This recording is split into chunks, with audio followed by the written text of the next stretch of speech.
Thank you for those who have joined us. This year is kind of a return to semi-normalcy in terms of we're starting the plant sale at the visitor center, having an opening day this Saturday at 9:30, just like we used to pre-pandemic. And we'll have staff on hand, as Liz had mentioned. And also this year, which has been a little bit challenging, we're still somewhat short of staff. We don't have a production manager, and we'll hire one eventually, but we have a number of people who have been working towards getting the sale back up. And when I say that, it's not just like growing plants from Poly Hill, it's getting plants in, potting them up. It's a real kind of group effort. And I will tell you, I think it's probably one of our better sales in terms of plant diversity that we've had in 5 years or so. So I think you'll really like a lot of these plants I'm going to show you. I get this question occasionally, how do you select them? Well, a lot of it's through experience. Some of it's growing in my garden or other people's gardens or other public gardens. We certainly can't sell invasive plants that we don't want to, so they're restricted by the Massachusetts laws of the state. We tend to like poly. We don't want to grow plants that need a lot of coddling, so no wimpy plants. And in that same realm, it kind of leads to this next thing. We didn't really want plants that need a lot of fertilizers or pesticides or what we would call life support. Artificial life support, because they're just not worth growing. Pest and disease resistant, that kind of plays into that, not having to use pesticides. Plants that are drought tolerant, I will tell you though, any plant in its first year is going to need more water. In subsequent years, it needs less, but we're picking some plants that come from places where they have established drought tolerance. And then a big topic on Martha's Vineyard, it's a lovely buffet of plants that we offer the deer. And so we have a category called not favored by deer because there are no deer resistant plants. Deer can get hungry enough to eat about anything, but there are some plants through their chemical constituency in their stems or in their leaves that actually deer do not prefer to browse on. And then, of course, ornamental features. We have kind of a obsession with flowers. People love flowers, and that's cool. But we also want to stress the rest of the year where the foliage plays an important role. So foliage and flowers are important. And then with native plants and some non-native plants, we want plants that provide ecosystem services, pollination sources, life cycle sources for the fauna of Martha's Vineyard. The best ones are Massachusetts or MV wild type natives to the island. They have a good performance in other trials. It is curious to me. I travel all over and I look at public gardens collections and also see trial gardens. And what I see, if I see a plant doing well in a garden and then see it again doing well in another garden, even though they're geographically spread apart, it's a sign that that plant has a good constitution. It'll probably do well in your garden. And a lot of the plants that we sell have been, I'll call them proven winners in terms of growing in Polly's collections here on site. So we can recommend them for that reason. One of the things I did last year is talk about trials at Mount Cuba Center, which is in Delaware. And this is a place where I've gone down to see their trials. And last year, there was a review, or 2 years ago, production publication on phlox, many of them on native phlox. It's not native to Martha's Vineyard, but it's native to Northeastern North America. And one in particular came out as like the greatest pollinator pollen plant, and that is Jeana, Phlox Jeana, clean foliage. And so it was in this publication and it got a 5-star rating, the highest. Tiger, swallowtail butterflies, many other different types of butterflies love this plant. And because I promoted it so much, you guys responded and we sold out of all of these. They're not deer resistant, I will tell you that, but it is a remarkable plant to put in your garden and see butterflies. So we have them back and in abundance. We got more than we had last year. So Phlox Jeana will be featured. Here it is, 4 to 5 feet, and it kind of spreads slowly. It's a tough, hardy plant. Echinaceas have been troublesome in terms of their persistence. This Sombrero series is one that's shown a lot more toughness and persistence in the garden. So these, of course, are beautiful, bright blooms. They like sun. They're drought tolerant once they're established.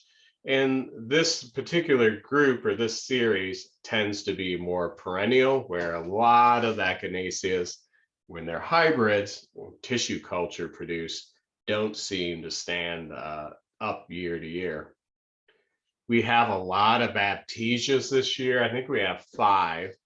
The one down here with yellow is called Lemon Meringue. Walter's Gardens, that's in Michigan.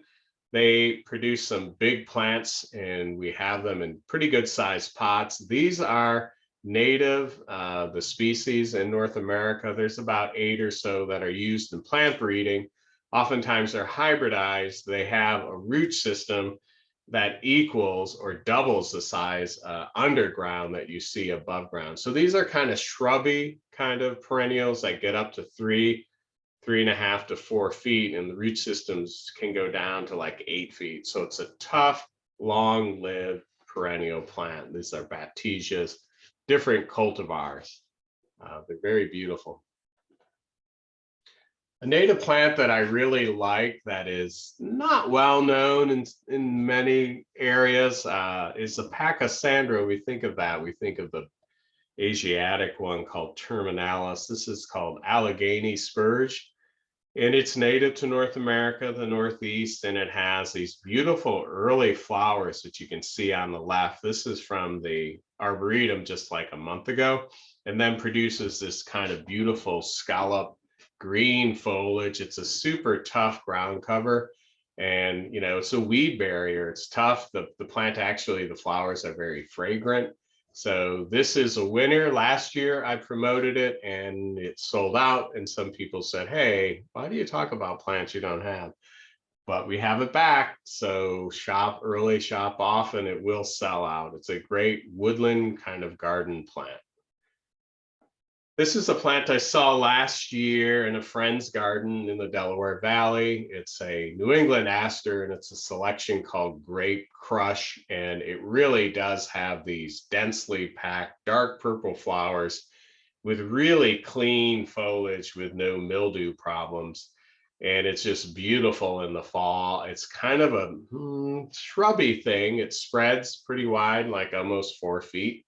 But its height is about 30 inches, 26 to 30 inches. It's I think a plant that's going to take off, both in the industry, and it's been one of the trials best plants over the last few years. Anemones bloom in the fall. I'm not a big fan of these trademark things, which are silly. Fall in love, sweetly. But this particular plant has these really nice kind of semi-double flowers that are rose pink. They're produced above the mound of foliage, which remains kind of dark green. It's non-invasive in terms of its spreading. It starts out from a crown and moves outward. And it's one of the nicer fall blooming anemones. There's been a few people working exclusively on these. There's about 10 standard cultivars. There's one called Henri Gilbert, Queen Charlotte, and a few others that are the standards, but these new ones are really going to start to be used more often. This particular plant, toad lily, may not sell itself by that name, but it is a selection of toad lily, and this is a group of plants. They're from Asia. They spread slowly from a crown. They're a woodland garden plant, and they have just this really cool flower that kind of comes out like this and spreads the stigma and the stamens. It's in the lily family. It's really unique. It's a plant that we have some of this in the Holly Park, not this particular one. This one will be a little bit late. I didn't mention at the beginning, but some of the persistent problems that we had through COVID in terms of production and availability have continued to be a problem. And so this was just received a couple weeks ago. As far as our active inventory, it's very difficult for us to list numbers, but we're going to have these plants listed on the website. We don't have staffing to be able to count and report every day. So what you see over there is what we have. If you're over there and you see like 2 plants left in a crate and you want more, you can ask the person in the visitor center why it's open.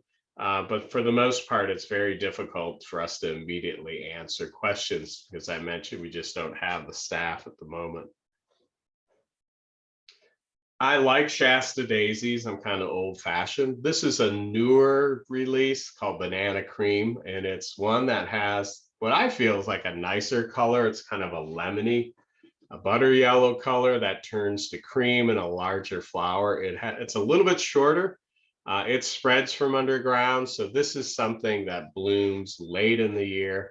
It's a beautiful flower and a kind of a classic, an improvement on a classic flower. We have this publication, I believe it's on our website.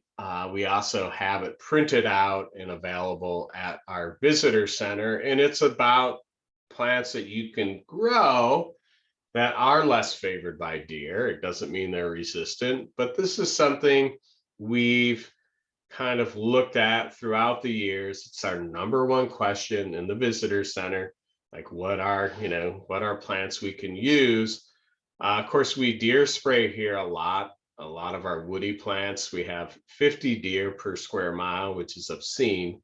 But this guide in our visitor center and on our website, I believe, will give you a good start. I'm going to talk about plants that are resistant to deer. And I did want to mention that we have an outstanding, for the first time, collection of different Stewartias, particularly polyhills, kind of semi-weeping pseudocamellia, the Japanese Stewartia ballet. And so that's for sale for the first time. We have kind of the straight species of pseudocamellia and monadelpha, which is pictured on your left here with a burnished cinnamon bark and good fall color. Then we have one called pewter, which is very beautiful. We have a plant in the collection that is probably about 8 or 9 years old, and the plant's probably 14 feet tall. It's grown very quickly, and it has this bluish cast to the foliage and the beautiful flowers that you see here that are camellia-like in the center of the screen here. So pewter is an upright tree form, at least it is for us, with this bluish cast foliage. It kind of fades after July in the heat, but right now it's looking stunning. Another plant that we like that deer don't seem to love that much are the Calycanthus, or the native sweet shrubs. Not native to Martha's Vineyard, but native to the southeast. It's a shrub. It spreads from underground very slowly. This particular one was brought into the trade by Michael Deere, and it's called Athens. It used to be called Catherine.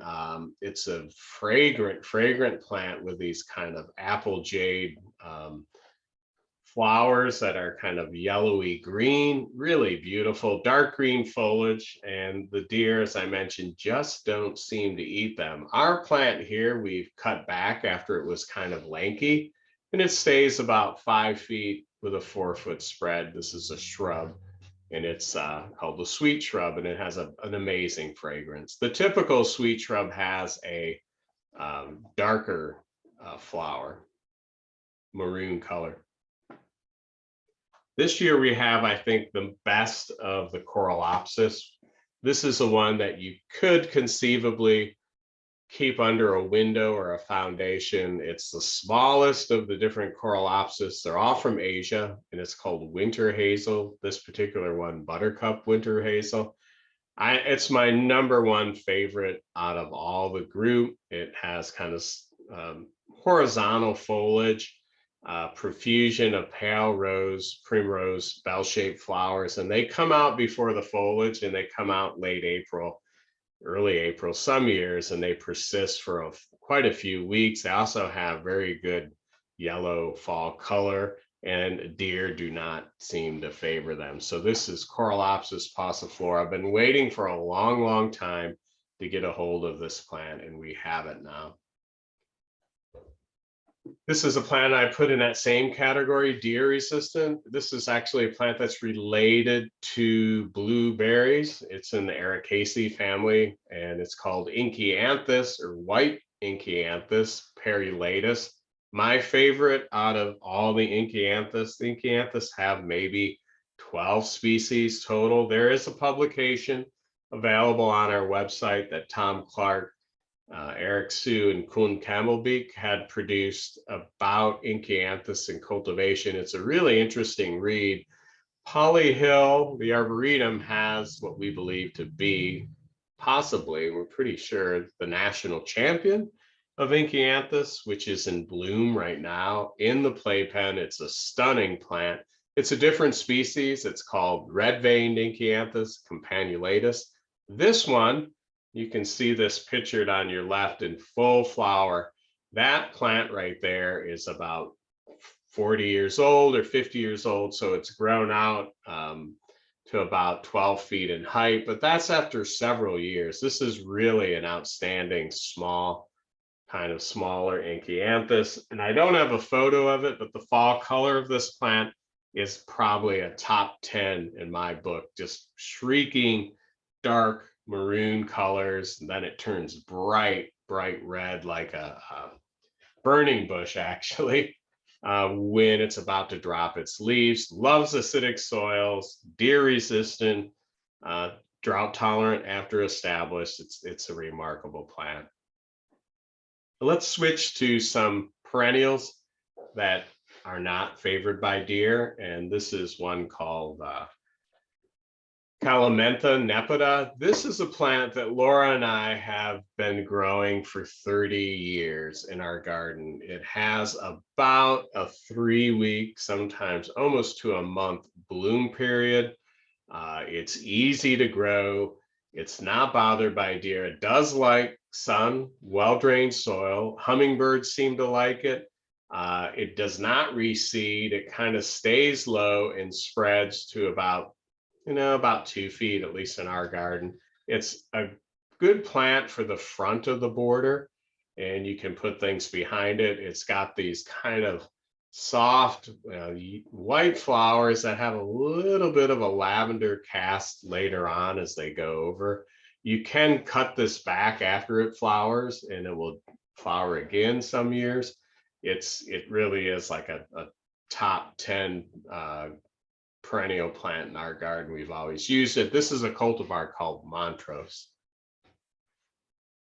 We grow a lot of nepetas, and the reason why is they're not bothered by deer. And this particular one I saw at a trial garden about 4 or 5 years ago in Michigan, and now it's become kind of popular. And it's called Cat's Pajamas, and it's a smaller version of a nepeta, catmint, about 12 to 14 inches in height.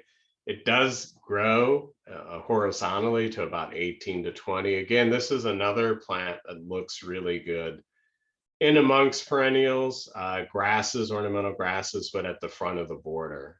After it blooms, this color, they have these rosy purple calyx that kind of remain for another kind of a late additional week of interest. So this is a plant that I would encourage you to try. We do like salvias in general. We do have a couple other salvias that are similar to Carolina and some of the standard salvias that you see in the nursery trade. This one isn't standard at all. It's a species that has, instead of dark violet or purple flowers or white flowers, it has yellow flowers. It's very cool. It's from Japan, Salvia koyami, and it grows in shade, and it makes a beautiful ground cover. It kind of spreads underground just slightly, not like aggressively. It has these big fuzzy leaves. It looks good in mass. And so this is a plant we've had a real hard time getting a hold of, and this year we finally did. So Salvia koyami when planted in mass with these yellow spikes, they're kind of soft lemon yellow, is a really beautiful woodland garden plant. And it has these large scalloped leaves, which are also attractive. A native perennial in terms of to North America, particularly in the Midwest and other places, often found in meadows. It's a hummingbird favorite, is a bee balm called Spotted Beebalm or Monarda. It's in the mint family. And it's kind of interesting, it's equivalent of a juice bar at the gym for nectar loving insects. That's very true. It also is a plant that will kind of continue to flower throughout the year, all the way into the fall. It has these pink bracts, which you see here. Those are not part of the flower. They're actually subtend the flower. It's part of its showiness, and then you have the flower itself, which is full of nectar. And the foliage itself is really fragrant. It's in the mint family, and just a great native plant. People should grow this more often. Oops. So we do grow native plants from the island. This is a article that goes back a ways about our native plant program. Our native plant program has really gotten a boost as of recently from a coordinated program called Natural Neighbors, and that's run by Biodiversity Works, and they have a great, wonderful service where they'll come into your neighborhood. You can go to Biodiversity Works website and sign up for it, and they assess your garden for the potentiality of more wildlife and making it more of a living landscape. And part of that is planting native plants. So we have a number of native plants growing right now. They're not all available yet because some of them have just germinated about a month ago. So we'll have more in the fall for sure, but we have a nice selection right now that's a year old from last year. And they're in plugs, and they're grown specifically for meadow gardens, pollinator gardens, kind of biodiversity enhancement. And so this year they're grown in these plug trays. And I mentioned we're having some issues with the industry, both getting trays like this, getting pots, and getting soil. There's a lot of shortages, and it's due to a few things: cost of petroleum, lack of labor. So it's been rough in a sense trying to meet all these different shortages. But what we've come up with is a system like this where we grow them in these specialized trays, which are very expensive. So we don't want to just give them away or cut them away. We put them in these boxes and we label them. This year, it's going to be a little bit different. We're concerned, and you should be too, about what's called the Asian jumping worm, which is on the vineyard. So this mulch that we used to put in boxes, we no longer will do that because we worry about spreading this worm. I will tell you, I haven't been to a garden where it's not present, unfortunately, but I don't think the Arboretum wants to be responsible for its distribution. So you should be careful with any compost that you buy in and get to check for it. There's plenty of resources on the web to read about the Asian jumping worm. MV Wild Type, though, is the logo that we have established. We put it on the side of the boxes. We can fit 16 plugs in here. The plugs look like this. They have this extended root system. I will tell you this: these grow very quickly. They'll even outgrow a quart. At the sale this year, we'll have these virtually, so you can order them and pick them up in the parking lot. I will say, though, you'll also be able to buy quarts this year of native plants at the plant sale location by the visitor center. So we do have the plugs, but we also have larger sizes. One we have is the Iris versicolor native here, and it actually can grow in, not necessarily have to have wet soil. It can grow in, moist soil, but not like terribly dry soil. It's a beautiful native iris. A plant that we love that we've somewhat had a hand in rescuing it from extinction on the island by deer browse is the Turk's cap lily. It grows pretty tall, 4 to 7 feet.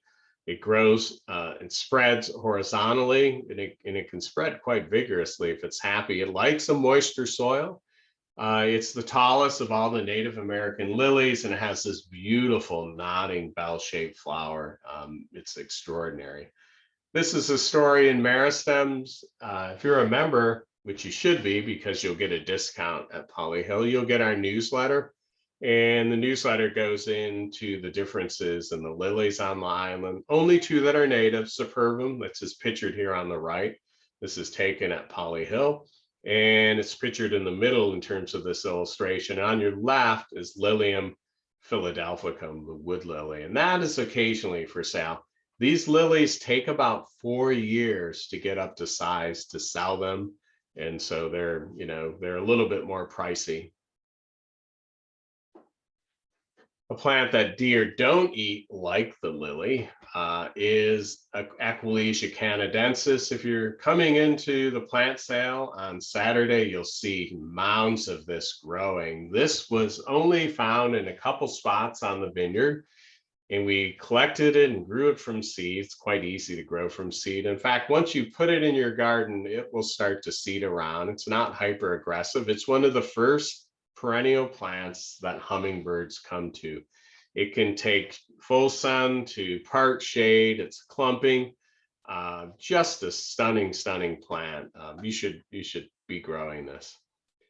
Let's switch over to rare woody plants. I did want to tell you, because of shortages, we are getting in a late shipment this week of shrubs, and they won't be ready for another 3 weeks, but we did get an order in to a West Coast nursery that a friend owns, and we have some really cool plants that we've never really had before for sale. And so I want to share those with you. I've been teaching this course on Witch-Hazels for years. They're kind of an obsession of mine. Early on, I got involved with them when I worked in England, and I knew great collections in Belgium. But always at this survey course, when I get done, people say like, hey, why did you whet our appetite? And now you're giving me a cottonmouth because there is no Witch-Hazels on the island to buy. Witch-Hazels are curious. Most people don't buy them on a local nursery, and nurseries don't sell them because they flower in February. And so plants are purchased when they're in flower. So the reason to buy this plant now is these glorious flowers that are about early February, some years, mid-February to late February.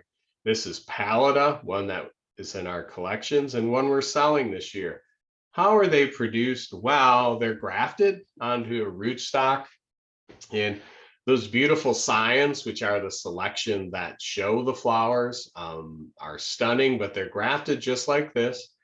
And eventually they connect the grafts, and eventually they go for sale, and they're usually pretty expensive because of this process and kind of the longevity from grafting to your garden.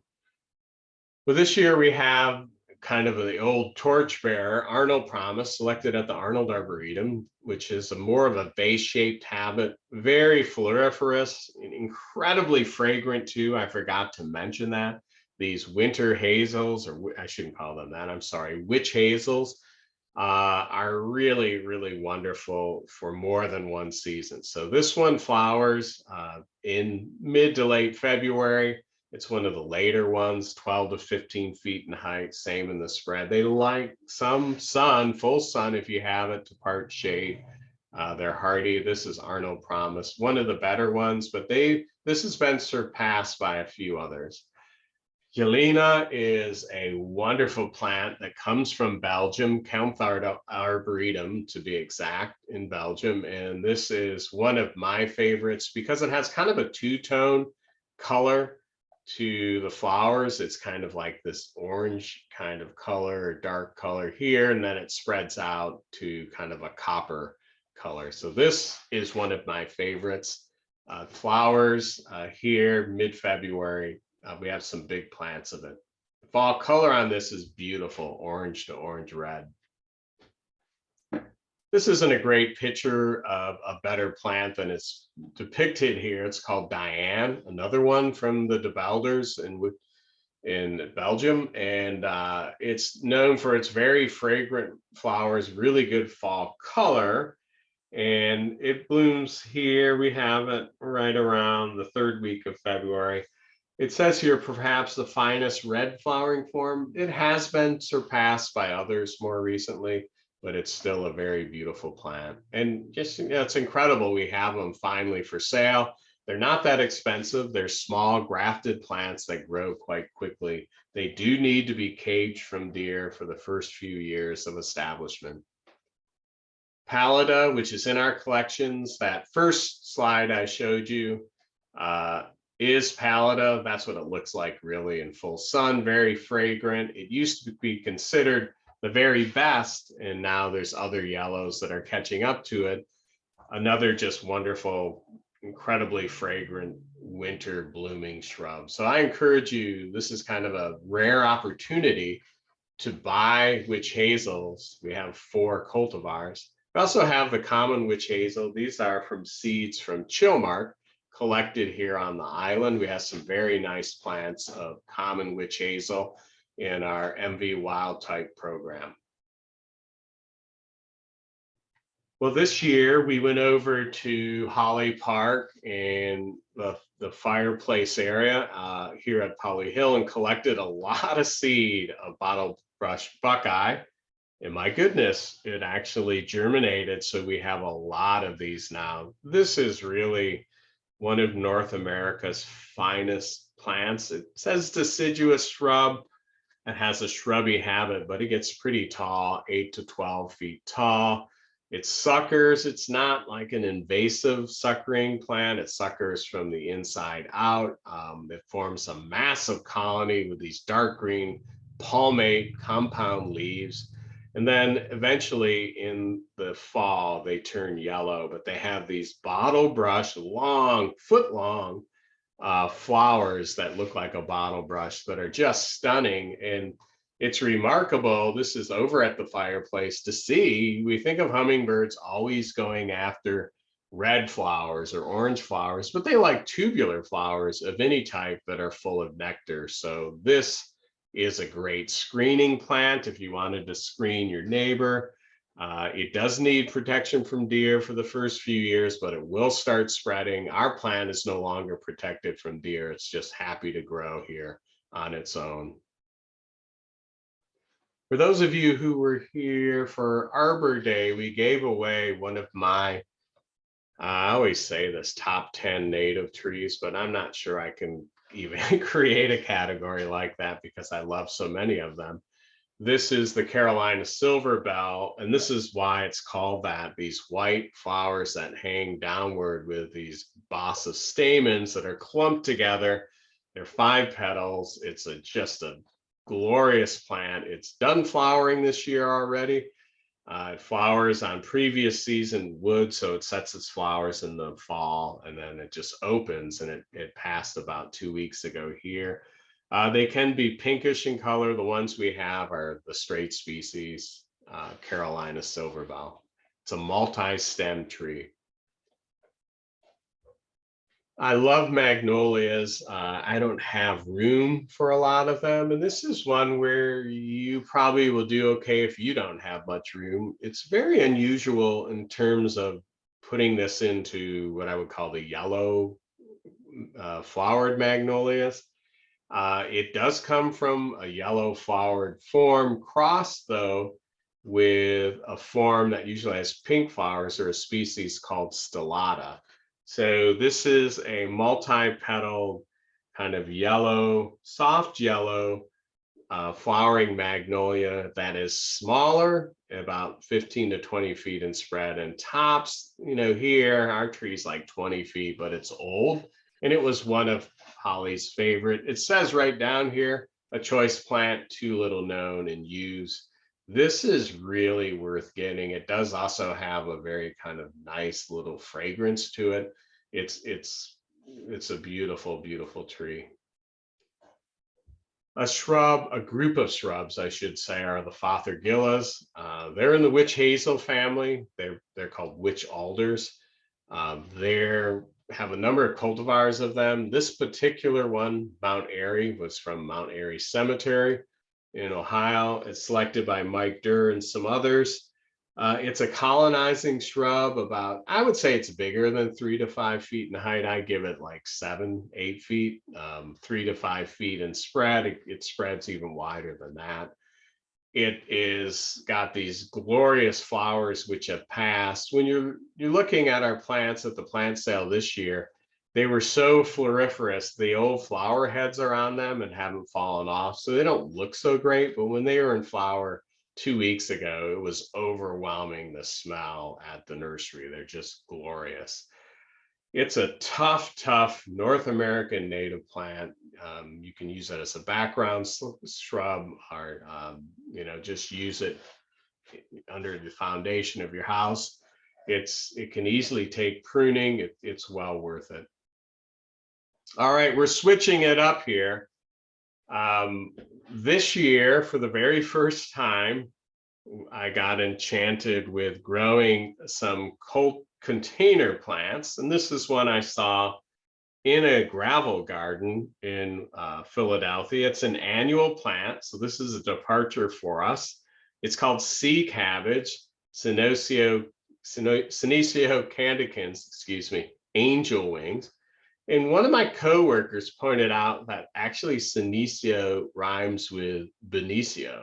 And so we don't think that Benicio del Toro will be at the plant sale, but if he was, he would say, I love Senecio, I'm Benicio. Maybe he'll show up. But it turns out that you can put this in the middle of a container. You can put it in your garden. So far, the deer haven't eaten it in my garden. The leaves are really shimmering silver. I just have to say, I just got I want to grow this plant. And so we bought a ton of them. I hope you will come and try it out. It's a great plant. Emily really likes it, I think, because of the name. We also got these crazy, again, these are container plants, or you can plant them right in your garden. They're called mangaves. They're a cross between agaves that are out in the Southwest, those cacti kind of looking things. You see one here. It's crossed with a really curious southeastern genus of plants that grow outside called Manfreda.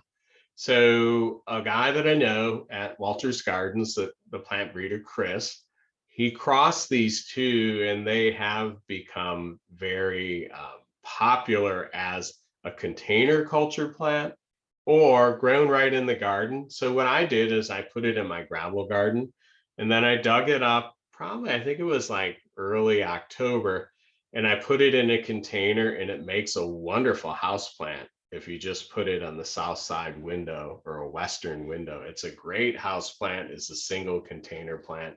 It seems silly that we are offering them, but hey, who isn't silly sometimes? So I hope you try them out. There are about 4 or 5 different selections. They still need to kind of settle into their pots, so they don't look their best right now. But if you get them, put them in a container or plant them in your garden, they give you kind of this cool exotic look. So this one's called Purple People Eater. Here's another one called Navajo Princess. It's the same crosses that have different kind of results. This is one I'm planting in my gravel garden this year. I think they're really cool. So it's definitely a departure for us to grow some of these, but I think you should try them. Well, I did want to just say before I kind of end this talk and answer your questions, opening day is the 28th, but one thing that's always been confusing for people, and I kind of get it, it's like, oh, you have a plant sale and it's over. Well, this year, as long as the visitor center is staffed and opened, we will have the plant sale happening every day from May 28th to October 16th. And it's just 2 days a year, May 28th, this day, Saturday, and then a day to be determined in September, where we have kind of a spring plant sale, which will happen Saturday, then a fall plant sale, which will happen in September. We'll be there to answer your questions. I will tell you though, if you can't make it Saturday, Sunday, it'll be like fully stocked, and it'll be fully stocked throughout the rest of the summer. June 6th, we'll have the native plugs online. People asked us, well, can't we just take plugs from over there from their containers at the plant sale area? No, because what's happened is we find them mixed together. A lot of the asters don't, look alike. They look alike in their early stages of foliage. And so what we find is people like pulling them out, sticking them back in the wrong container. So it's just easier for you guys to, go ahead and order them, and we box them up for you. They're true to type that way and easier for us to manage. There'll be an inventory on our website. We are still getting in plants, so not all of them will be there, and we won't always have the exact numbers posted because of the fact that it's just hard to keep up with not as many people working here. But we hope that you'll be patient with us. Certainly come when we're there Saturday, and we'd love to, help you out. We also have the info@polyhillarboretum.org email, which you can get to from our website. We'll have the plant sale page up tomorrow or Saturday to look at, and we're very thrilled to be back live in person, helping people with great plants for their garden. The Polyhill plant sale, the spring order, this will be updated. This will be for the plugs. This will happen next week. So it'll be on our website, plant sale. And a couple of things, I talked about shortages. We've had some severe shortages of pots, particularly these standard quart pots. So we'd ask that if you are using them and buy them from us, we're going to have a barrel there. And if you could bring them back, specifically these quart pots, we don't really need other types of pots that don't fit our production scheme. If we get like multiple pots that kind of dry out at different stages in production, it's really kind of not helpful for us. So these quart pots are basically sold out. You can't get these anywhere in North America.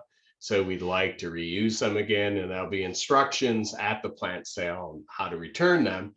We've gotten these new plant pouches. They're called root pouch containers. They're actually made of recycled water bottles, so it's kind of repurposing. If you get your plant home and you plant it out of this pouch and it's still in good shape, they last about 18 months, a year to 18 months. We would be happy to recycle and reuse these root pouches again. It saves us money, and it really helps the environment in terms of us recycling or upcycling in this other instance. These pocket pouch containers really grow nice plants. They have really good drainage. They seem to form a fibrous root system when you pull them out. We're very, very pleased with them and happy that we can use them. Our program guide for the education program, Liz has put together an incredible array of speakers, and we're really excited about that. This will be coming out soon on our website first, but then it will also be available in the visitor center and other places. We have a lot of talks on use and incorporation of native plants into your landscape. We have a great talk in late June about Alabama's biodiversity with Patrick Thompson. There's just a lot of great talks. There's also wonderful tours that our docents provide, and we'd love for you to come and take a tour and see our plants in bloom with experts. So I think I'm getting towards the end, and I want to, because I just really feel so grateful to all the people who kind of help us grow the plants, and the volunteers that work in the greenhouse, also the grounds volunteers that help us remove the plastic on the houses each year and put up the shade cloth. the VC volunteers that really help us out in greeting people when they come in. They're wonderful ambassadors to the Arboretum. Our staff, Nancy Rogers, has done an amazing job. She's our greenhouse assistant. We've been short staffed there for, now our second year. Our curator, assistant director, Emily, and then Ian, Carol, who works at the visitor center on the weekends and who publicizes and spreads the news about the Arboretum. Liz, who helped arrange this talk and has put together not just our programming, the adult programming, but does so much for our kids programs too, which are really happening right now, and it's fun to see. And then Margot, who handles all the kind of billing and stuff that's hard to process. We're lucky to have great seasonal staff and interns. Interns are back this year after 3 years of not being here. So Max Cordray, Lauren, and Linnea are all here. We have Linnea working in the greenhouse, the first greenhouse internship. So we're very excited. Thank you all, our members, for supporting us, for buying plants from us, for coming to our programs. We really appreciate it. We're still, honestly, feeling the effects of the pandemic, and we feel like we're kind of coming out of it. I think we're all still concerned about the ramifications of it. But when you're here, we'll be safe. You guys be safe, and hopefully we'll see you on Saturday. So I'm going to turn it over to Liz and I guess come back and answer questions. All right. Thank you, Tim. That was great. It was really exciting to see some of the plants that we're going to have this summer. And thank you all for joining. So if you have questions, please put those in the Q&A. We have some time for questions now. And like Tim said, staff will be on hand at the opening day this Saturday to answer questions as well from 9:30 to 2 if you think of more questions. I also wanted to say this talk is recorded, and I'm going to try and make sure that it's posted on our YouTube channel, which is Polly Hill Arboretum, tomorrow, so that if you wanted to go back, if you missed anything or wanted to look at the plant information in a little bit more detail, you can do that before opening day of the plant sale. And also feel free to share that with your friends and anyone you want.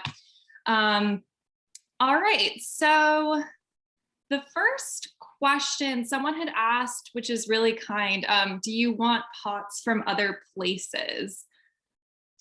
No, what happens is it seems like, oh, you just said you're desperate for pots, but we have kind of this specialized irrigation system. And so if the pots are all different sizes, it makes it more difficult for us to use them. So we have a standard of about 7 different pot sizes, some exclusively for collections, these Anderson band tubes. So really it's just those quart pots that I showed and the new pots that I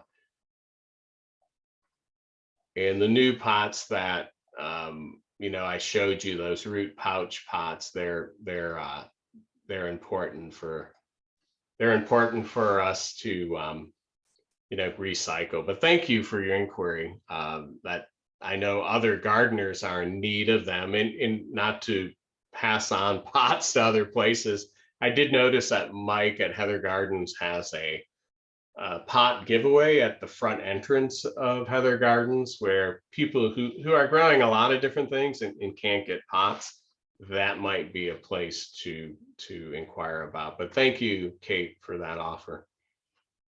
Yeah, thank you. That's really nice.